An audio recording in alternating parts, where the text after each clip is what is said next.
Alright, guys. It's another day, another time. This is Prime Hour Media, Prime Hour TV, and this is Prime Hour Show. Now, in most cases, we focus on leadership and politics of the nation because we know that is what drive our countries forward. And Leo, for the first time, all the way from Mogotio, I have a very youthful aspirant, Bwana Daniel Gideon Kipto. Mheshimiwa Gideon Kipto, Mogotio aspirant. On which party? On Media Party. Oh, yani watu wa broad-based government. Karibu sana mheshimiwa. Asante sana ndugu yangu Mati. This is Prime Hour TV, and those who are watching us for the first time, the people of Mogotio, Baringo County, please subscribe, like, share. Na mheshimiwa pia utaambia watu wako wa Mogotio waweze kusubscribe, si ndio? Yes. Please do. Thank you so much ndugu yangu Mati. First and foremost, thank you for having me here. Karibu sana. As you have said, my name is Gideon Kipto. The aspirant member of parliament, Mogotio constituency. Yes. To my followers, my fans, wherever you are watching this show, kindly, as you have said, subscribe, make sure you follow, and you like the channel. Thank you. Now, you are a youthful politician, a Gen Z, so to say. Yes. And in terms of numbers, the youth are the driving force of these nations in terms of manpower, even brain-wise, because we are having a very youthful, wale watu wamesoma sana, unlike wale vijana wa kitambo. But again, when it comes to leadership, we don't experience the youthfulness as we do in other sectors. What will you tell youth? Okay? Ikifika kwa uongozi, vijana watambiwa nyinyi ndio viongozi wa kesho. But in the real sense, hiyo kesho haijaifika. Okay? When youth like you come out to vie, are you vying because you want to make a statement ama ikoaje hapo? Well, thank you. And also, if you talk, I want you to talk as a youth and also an inspiration to the youth of Mogotio constituency and even the entire nation. Thank you so much, Mr. Mati, for your question. Yes. As you have said, we the youth, we form the majority of the population of Kenya. We cover almost the 50%. 50% of the Kenyan population, majority of them are youth. True. And as a matter of fact, these people, they are the most learned people. Yes. Most of the Gen Z. And these people, majority of them are unemployed. They are learned, they went to school, but there's no opportunity for them. There's no job opportunity for them. Yes. So we find a challenge that whereby now politicians, politicians are coming now, these senior politicians, they are coming now to use the number of these youth for their self-gain interest. Instead of them focusing on how to empower these young people, they just go there, give them handouts, they hire them like goons. They hire them like bloggers, and you pay them a small amount of money, maybe like around 200 shillings. Okay. And for a young man, who has a vision, like myself now, I'm a young Gen Z, or a young leader, I'm aspiring to be a leader. But all along here, as you go ahead, we face a lot of obstacles. This one being one, financial challenges, because myself now, just from the school the other day, maybe a couple of years ago.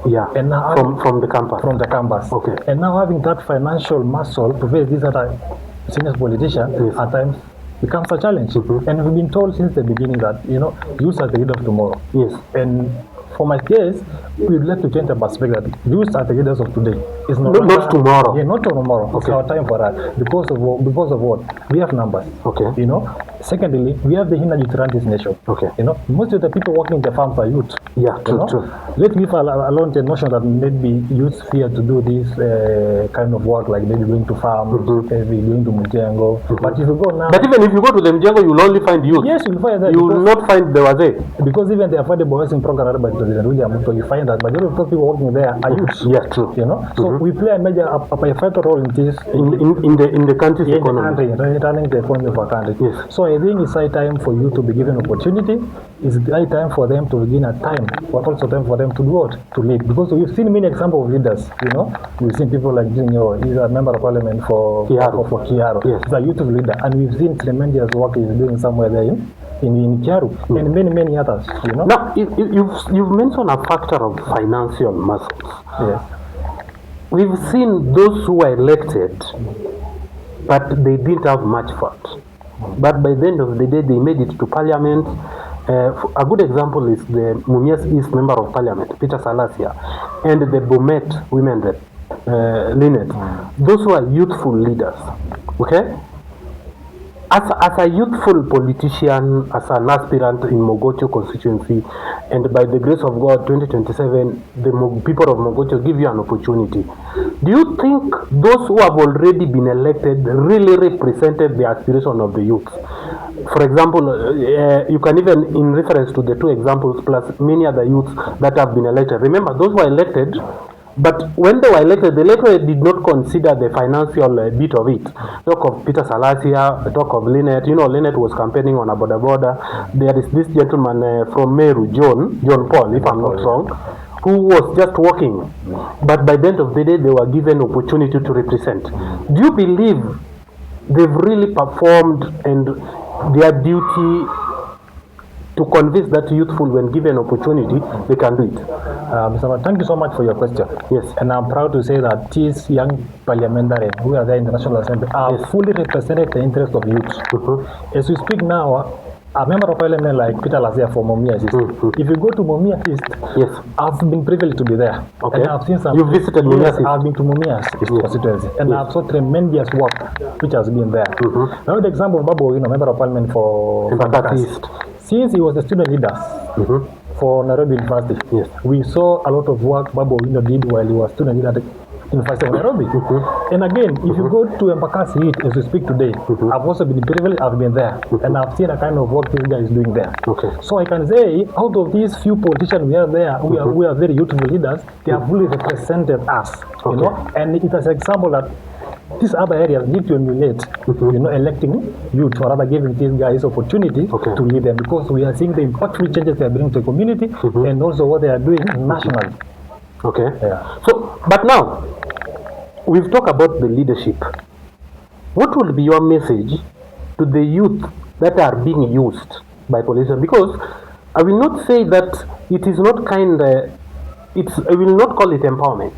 When a politician pays goons to go and disrupt a rally or to go and destroy other people's businesses, there is no way you can call that empowerment. And those who are doing that are youths, okay? When you go to campaigns, and you know you've been into campaign trail, after they talk, then they will tell you, mheshimiwa unatuacha aje. People depend on handouts. What will be your message to this youth? Because I believe that is where the problem started. Those who are being used as goons and those who depend and mostly ask for handout from the people from politicians. Thank you so much for that question. First and foremost, I wish to give these youth a hope. Okay. Let us invest in the future and not the present. Okay. You know, let us not be those people waiting for Mujimio to come on Saturday to give us 200 shillings for sustainability. Okay. Rather, and again, I would like to criticize leaders. Okay. You know, because these politicians who already are in the position, you know, they have the opportunity to impact the life of these people and to change their life. But unfortunately, they are not doing so. Why are they not doing so? They want to use these guys for their self-interest as time goes. You know, so I want to encourage my colleagues youth. Either you are coming from Mogotio, any other constituency, or across Kenya. Yes.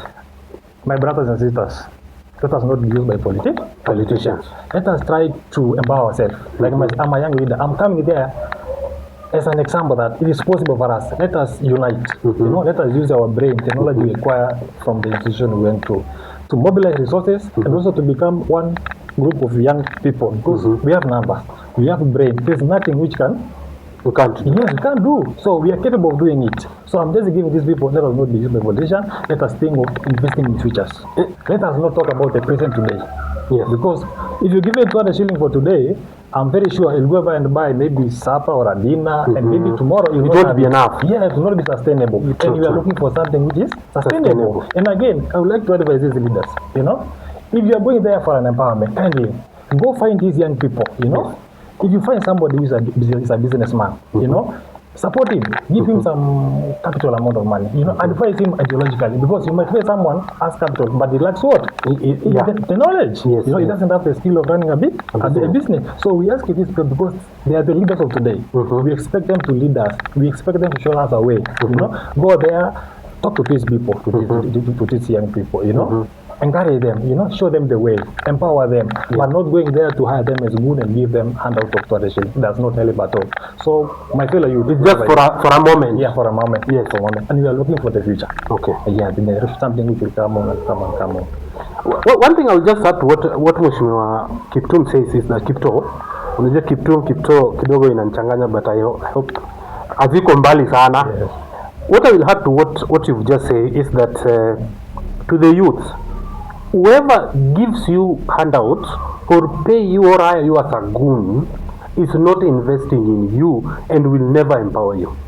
Instead, they will rather see you remain poor and miserable so that they can continue using you.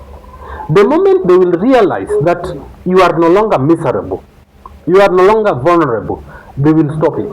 So for you to remain vulnerable and miserable, they will always give you handouts and hire you as goons so that you will not even have the energy and even the mind to ask for accountability from them. So as Mheshimiwa rightfully put it, let us stop this character of goonism or you being hired. If you don't like someone, don't go to their rallies.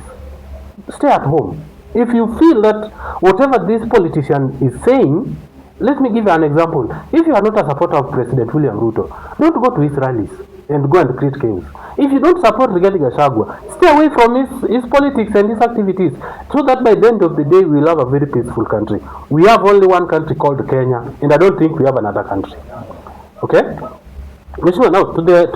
if we talk of the youth, Yes. I want us now to put a focus on your constituency, Mogotio. We are into almost 1 year into election. The current member of parliament have served for 4 years. If you were the member of parliament in 2022 and talking to the people of Mogotio, if they give you the opportunity, what could have you done? Ungefanya nini that you think is not being done now, and you know this is for the interest of my people?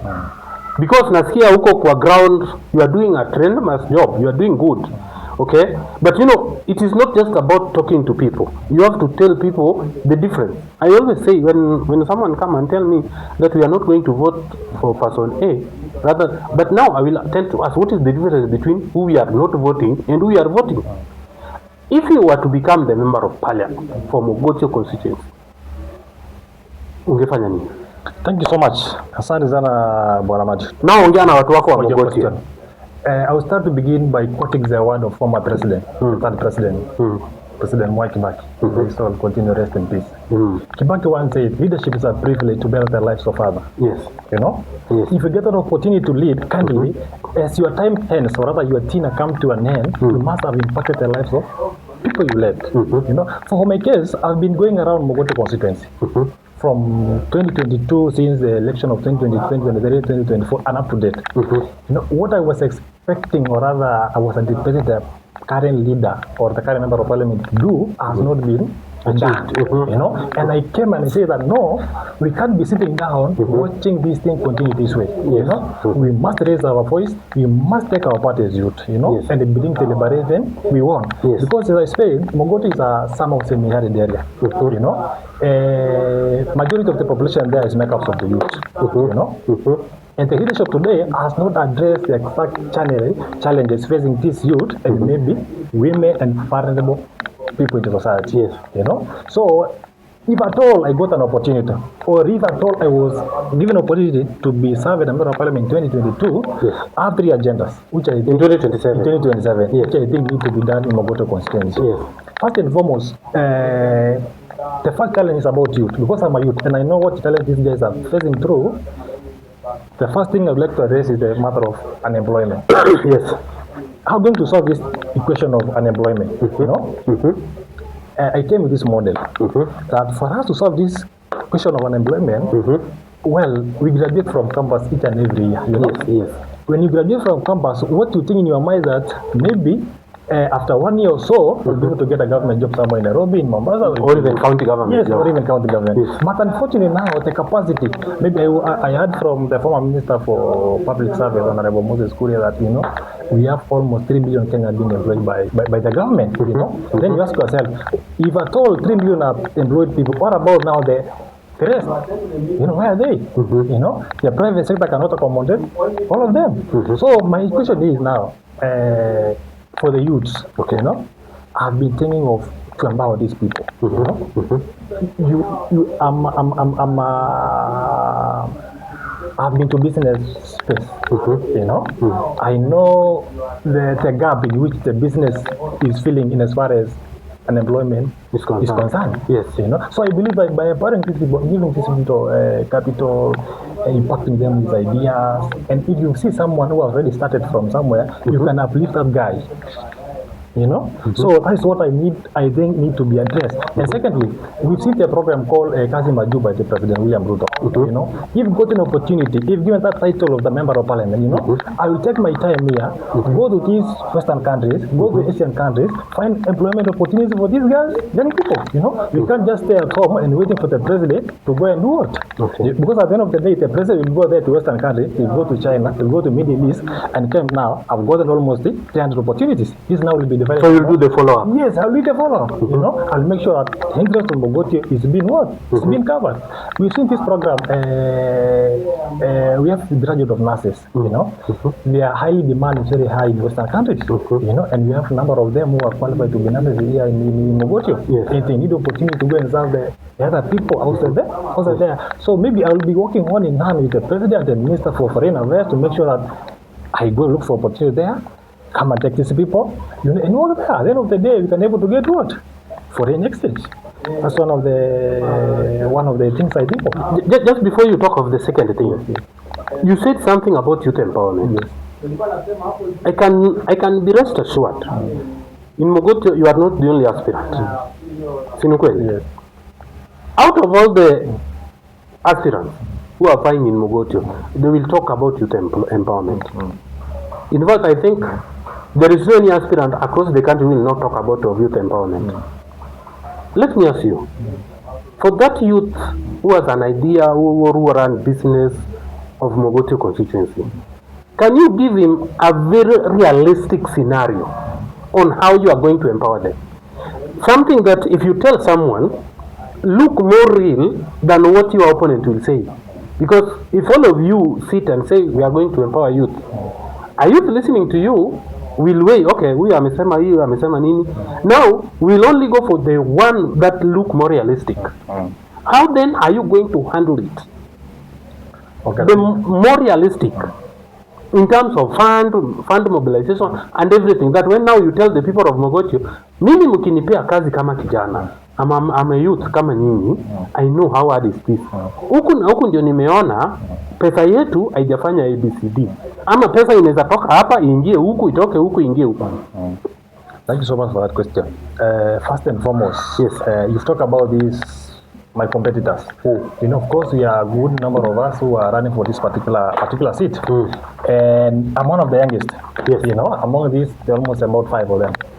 I'm one of the youngest. And among these 5, you find that, you know, the 4 of them, they are not that young, you know. They don't feel like maybe they have been working somewhere before. Okay. You know, they have made some step in life, you know. But for myself, I know because I'm currently there. I know what it means to be an employee. You know, I know what it means to lack 100 shillings. You know, I know what it means to lack the basic needs. Yes, the basic need, not even to support yourself. So I was saying that, you know, if given this opportunity, is Kipton now a member of parliament from Mogotio constituency. From where I come from there, it's a semi-arid area. You know, we have livestock keepers, of which majority of these young people are being involved. We have beekeeping. You know, beekeeping. And again, we have the upper part of Mogotio, the highland area, whereby people do farming. You know, Irish potato farming, dairy farming, and all kind of farming. You know, and now these are the real sector now. You know, which is going to create what? The employment. And I say this, for those people who are keeping cattle, you know. Because we've seen majorly most of the issues with the market. You know, you keep your livestock. At the end of the day, there is no market for the livestock. Yeah, to take your meat. You can go even to slaughterhouse. You know, you have your meat. Why are you going to sell it? To sell it. You know, you can produce maize farm. You know, you can produce Irish potato. You can produce vegetables. But the question now, how are you going to get a market for this produce? You have beekeeping farming, you know, they use majority of them. They produce a lot of honey, you know, but the issue now is where? It's the market. And I say this one now. We have a larger market of honey in United States of America and UK. You know, and I say that because I'll be having that opportunity now, I'll be going there to look for that market myself. You know, all the way from Nairobi to Washington DC or whichever city in the United States of America to look for this market. You know, come and get this youth, group themselves in groups. You know, I'll go maybe around 50 of them. You know, harvest their honey. You know, let's go to Jack. Package it. Yeah, package it. You know. We go to airport, we export it, you know, and you receive your money in terms of dollars. You know, if you get $1 now, it's around maybe $1 is equivalent around 129, around 130. Yeah, 130. You know, that's a very very good amount of money. And secondly, livestock. I was thinking that because Mogotio borders Baringo South constituency, which are our neighbor, and we practice, majority of us are farmers of the livestock keeping. You know, and I was thinking maybe we can do what we call cooperation agreement, maybe with the member of parliament for that constituency, you know, whereby we are going to establish a very big slaughterhouse, you know, in between the borders of the two constituencies. And then we slaughter livestock there, we pack there, and we export to the Middle East. You know, direct to the Middle. We can't rely on maybe on our local market. Yeah, on our local market. We need international what? International market. And I'm going to do so if at all I'll be given this opportunity to serve the member of parliament, because as of now I don't have that capacity, you know, and the leaders who are there has not buy the idea. You know? So those are the issues which I need to be discussed. And again, there is another issue of the same unemployment. To solve this equation again, you know, we need to bring the private sector in place. You know, because as we speak, we don't have a factory in the go-to constituency. We don't have any an industry. You know, if at all we could have a factory in Mogote, they could have been able to employ majority of the youth. Because look at this, we grow tomatoes. Mostly in Mogotio, you know. Those people, when they harvest their product, you know, they have to go up to Kisii, you know, or even Kisumu, or come to Nairobi, you know, to sell their product. But I believe if at all we can able to build a factory in Mogotio, we can able to solve the unemployment question, because there will be youth who will be working there. You know, again, we can able to add value addition to this product of tomato. You know, you can have tomato sauce. You know, we are going to add the value addition. So we expect the income of this year to increase. You know, we do as well what we call chili. You know, you can as well have the chili value addition of it. So we can able to create what? The employment. So those are the issues I'm looking on to make sure that we incorporate in as much as what the government is doing. Again, we bring in the issue of private sector.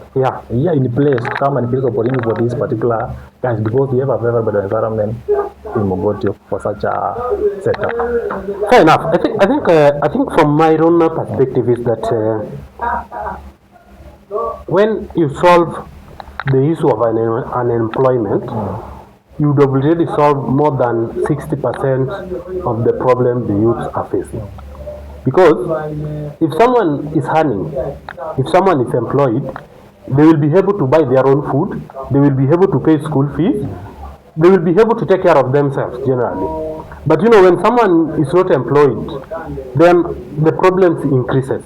So I think from your plan, and I think the people of Mogotio and across the country, what I can say, this is the time for us to listen to leaders.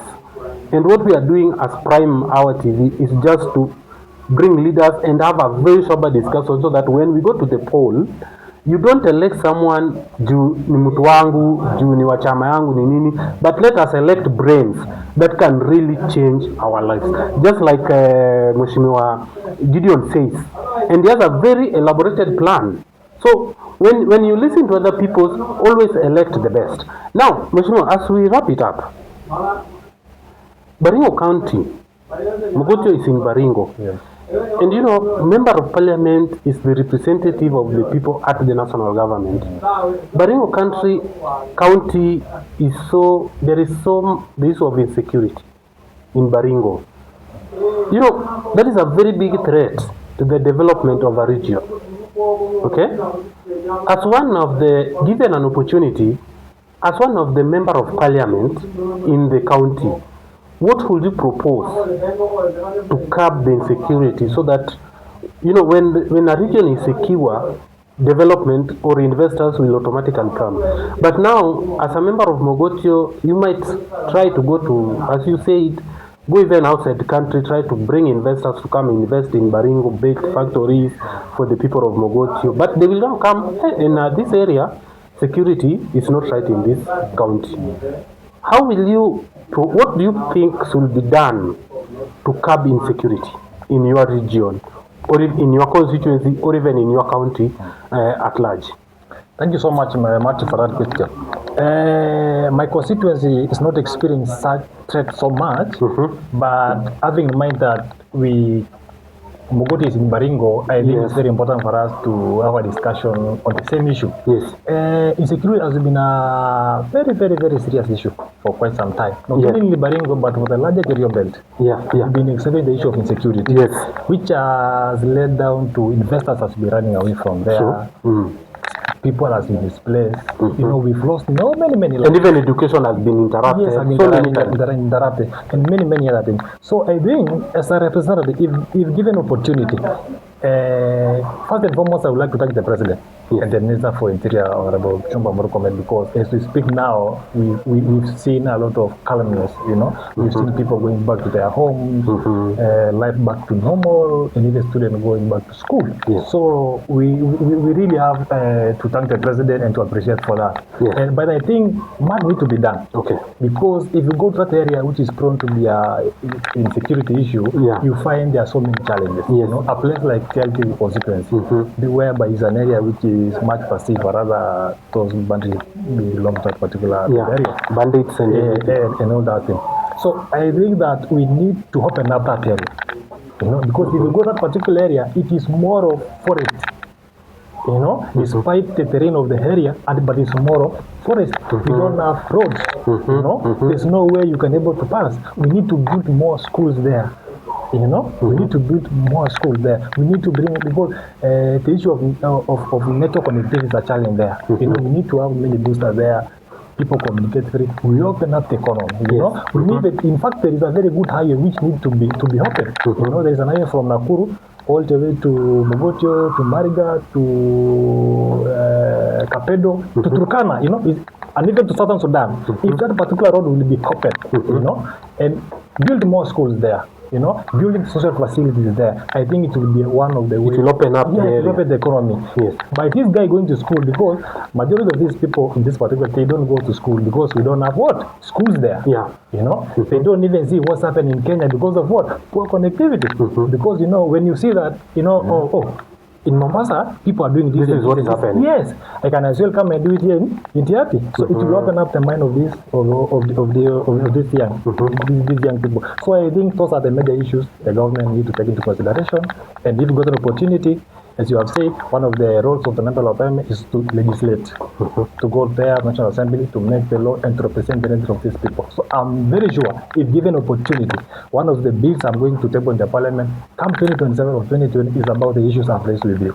Have you considered maybe giving a proposal to the authority, even though you've not been given the opportunity, but even as now, because you are a youthful leader from the campus, as you said earlier, have you considered maybe writing a proposal to the Ministry of Interior, or even to whichever authority that you think, if this proposal I write, let's say to the telecommunication companies or to any other department, can really change our area, even before you are giving the opportunity?